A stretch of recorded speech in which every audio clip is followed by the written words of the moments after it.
everyone, welcome to our Tasty.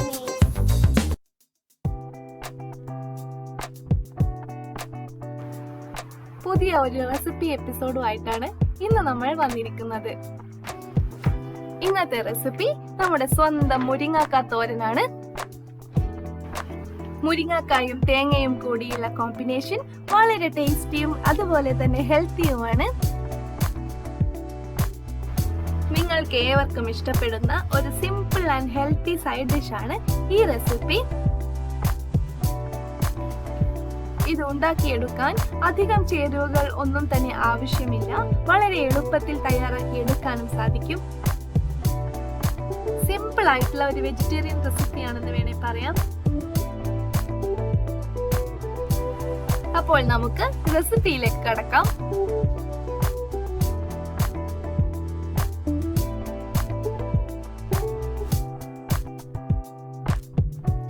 ആദ്യമായി നമുക്ക് ഇതിനാവശ്യമായിട്ടുള്ള ingredients ഒക്കെ ഒന്ന് സെറ്റ് ചെയ്തെടുക്കാം. ഇതിലേക്ക് ആവശ്യമായി 3-4 മുരിങ്ങാക്കായാണ് എടുത്തിട്ടുള്ളത്. പിന്നെ വേണ്ടത് വെളുത്തുള്ളിയാണ്. ഒരു 10 മുതൽ 12 അല്ലിയോളം എടുത്തിട്ടുണ്ട്. പിന്നെ ചിരവിയ തേങ്ങ 1/2 കപ്പ്, ജീരകം 1/4 ടീസ്പൂൺ, മഞ്ഞൾപ്പൊടി 1/4 ടീസ്പൂൺ, ആവശ്യത്തിനുള്ള ഉപ്പും പിന്നെ പച്ചമുളക് ഒരു 3-4 എണ്ണം മതിയാകും. ഇത്രയുമാണ് ഇത് ഉണ്ടാക്കിയെടുക്കാൻ ആവശ്യമായിട്ടുള്ളത്.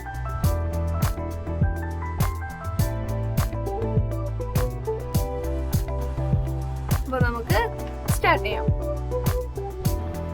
ആദ്യമായി നമുക്ക് മിക്സി ജാറിലേക്ക് നമ്മൾ എടുത്തു വെച്ചിട്ടുള്ള വെളുത്തുള്ളി ചേർത്ത് കൊടുക്കാം. പിന്നെ അതിലേക്ക് ജീരകം ചേർത്ത് കൊടുക്കാം. പിന്നെ അതിലേക്ക് ചേർത്ത് കൊടുക്കേണ്ടത് നമ്മൾ ചിരവിയെടുത്തിട്ടുള്ള തേങ്ങയാണ്. തേങ്ങ ചിരവിയതും കൂടി ഇതിലേക്ക് ചേർത്ത് കൊടുക്കാം. ഈ അളവൊക്കെ നിങ്ങൾക്ക് നിങ്ങളുടെ ക്വാണ്ടിറ്റിക്ക് അനുസരിച്ച് അഡ്ജസ്റ്റ് ചെയ്തെടുക്കാം.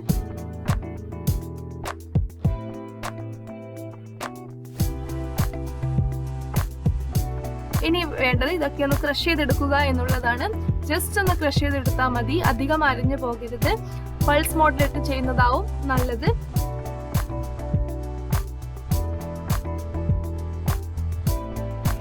അപ്പോൾ നമുക്കിനി കുക്കിങ്ങിലേക്ക് കടക്കാം.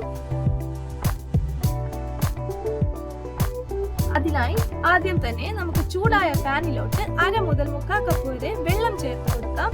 മുരിങ്ങാക്കായ കുക്ക് ചെയ്തെടുക്കാൻ ആവശ്യമായിട്ടുള്ള വെള്ളമാണ് നമ്മൾ ഇപ്പോൾ ഇതിലേക്ക് ചേർത്ത് കൊടുക്കുന്നത്. ഇപ്പൊ വെള്ളം ഒന്ന് തിളച്ചു വന്നിട്ടുണ്ട്. അപ്പോൾ അതിലേക്ക് നമുക്കിനി നമ്മൾ എടുത്തു വെച്ചിട്ടുള്ള മുരിങ്ങാക്കായ ചേർത്ത് കൊടുക്കാം. പിന്നെ അതിലേക്ക് ചേർത്ത് കൊടുക്കേണ്ടത് 1/4 ടീസ്പൂൺ അളവിലുള്ള ഉപ്പാണ്. പിന്നെ ഒരു 1/4 ടീസ്പൂൺ അളവിൽ മഞ്ഞൾപ്പൊടി കൂടി ചേർത്ത് കൊടുക്കാം.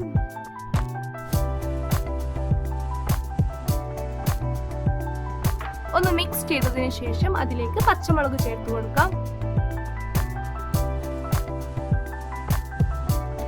പച്ചമുളകും കൂടി ചേർത്ത് കൊടുത്തതിനു ശേഷം എല്ലാം കൂടി ഒന്ന് മിക്സ് ചെയ്തെടുത്തിട്ട് നമുക്കിതൊന്ന് അടച്ചു വെച്ച് കുക്ക് ചെയ്തെടുക്കാം. 5 മിനിറ്റ് സമയത്തോളം അടച്ചു വെച്ച് കുക്ക് ചെയ്യുന്നതാവും നല്ലത്. ഫ്ലെയിം ലോയിലാക്കി വെക്കാൻ ശ്രദ്ധിക്കണം. അതേപോലെ തന്നെ വെള്ളം മുഴുവനായി വറ്റിപ്പോകാതെ ഇരിക്കാനും പ്രത്യേകം ശ്രദ്ധിക്കണം. Subscribe for more videos.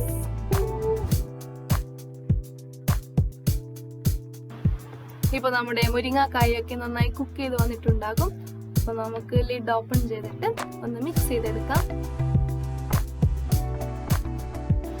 വെള്ളമൊക്കെ ഒന്ന് ചെറുതായി വറ്റി വരുന്ന ആ ഒരു സമയത്ത് നമുക്കിതിലേക്ക് ചിരവി എടുത്തിട്ടുള്ള തേങ്ങ ചേർത്ത് കൊടുക്കാം.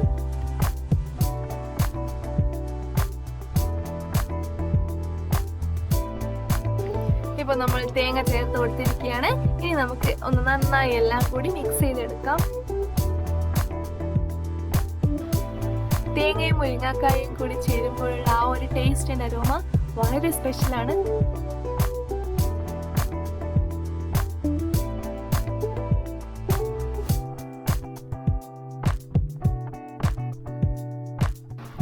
ഇപ്പൊ നമ്മുടെ റെസിപ്പി ഓൾമോസ്റ്റ് കംപ്ലീറ്റ് ആയിരിക്കുകയാണ്.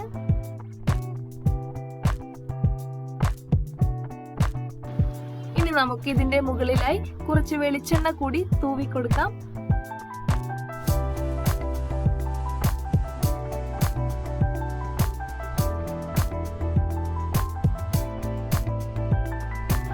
വെളിച്ചെണ്ണ കൂടി ചേർത്തതിന് ശേഷം എല്ലാം ഒന്നുകൂടി നന്നായി മിക്സ് ചെയ്തെടുക്കാം. അവസാനമായി കുറച്ച് കറിവേപ്പില കൂടി ഒന്ന് വിതറി കൊടുക്കാം. കറിവേപ്പില കൂടി ചേർത്തിട്ട് ഒന്ന് ലൈറ്റായി മിക്സ് ചെയ്തതിന് ശേഷം ഒരു 1-2 മിനിറ്റ് സമയത്തോളം ഒന്ന് കവർ ചെയ്ത് വെക്കാം. അപ്പോൾ നമ്മുടെ ഫ്ലേവേഴ്സ് ഒക്കെ ഒന്ന് നന്നായി അബ്സോർബ് ചെയ്ത് വരുന്നതിന് വേണ്ടിയാണ് ഇങ്ങനെ കവർ ചെയ്ത് വെക്കുന്നത്. അങ്ങനെ നമ്മുടെ മുരിങ്ങ തോരൻ ഇപ്പോൾ സെർവ് ചെയ്യാൻ റെഡി ആയിരിക്കുകയാണ്. മുരിങ്ങക്കായും തേങ്ങയും കൂടിയുള്ള കോമ്പിനേഷൻ നിങ്ങൾക്ക് എല്ലാവർക്കും ഇഷ്ടപ്പെടുമെന്ന് തീർച്ചയാണ്. ചോറിന്റെ കൂടെ ആയാലും ഒക്കെ ചേർത്ത് കഴിക്കാൻ പറ്റുന്ന ഒരു അടിപൊളി സൈഡ് ഡിഷ് ആണിത്. അയൺ റിച്ച് ആയിട്ടുള്ളത് കൊണ്ട് തന്നെ മുരിങ്ങക്കായ കഴിക്കുന്നത് വളരെ ഹെൽത്തിയാണ്. നിങ്ങൾക്ക് ഏവർക്കും ഇഷ്ടപ്പെടുന്ന ഒരു റെസിപ്പിയാണെന്നത് തീർച്ചയാണ്. അപ്പൊ നിങ്ങൾ ഇതുവരെ ഈ ചാനൽ സബ്സ്ക്രൈബ് ചെയ്തിട്ടില്ലെങ്കിൽ ഒന്ന് സപ്പോർട്ട് ചെയ്തേക്കണേ. നിങ്ങൾക്ക് എല്ലാവർക്കും ഈ റെസിപ്പി ഇഷ്ടപ്പെട്ടിട്ടുണ്ടാവും എന്ന് വിശ്വസിക്കുന്നു. വെജിറ്റേറിയൻസിനൊക്കെ തീർച്ചയായും ട്രൈ ചെയ്ത് നോക്കാൻ പറ്റുന്ന ഒരു ഈസി റെസിപ്പി തന്നെയാണിത്.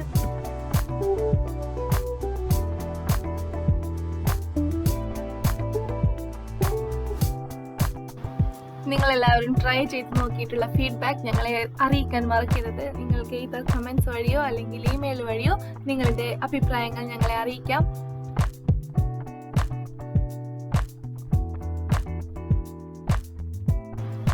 ഈ റെസിപ്പി നിങ്ങൾക്ക് ഇഷ്ടപ്പെട്ടിട്ടുണ്ടെങ്കിൽ ലൈക്ക് ചെയ്യാനും അതേപോലെ ഫ്രണ്ട്സിനൊക്കെ ഷെയർ ചെയ്യാനും സബ്സ്ക്രൈബ് ചെയ്യാനും മറക്കരുതേ. പുതിയൊരു എപ്പിസോഡുമായിട്ട് ഞങ്ങൾ വീണ്ടും വരുന്നതായിരിക്കും. Till then, stay tuned. We'll be back with a new episode. Thanks for watching. Thank you.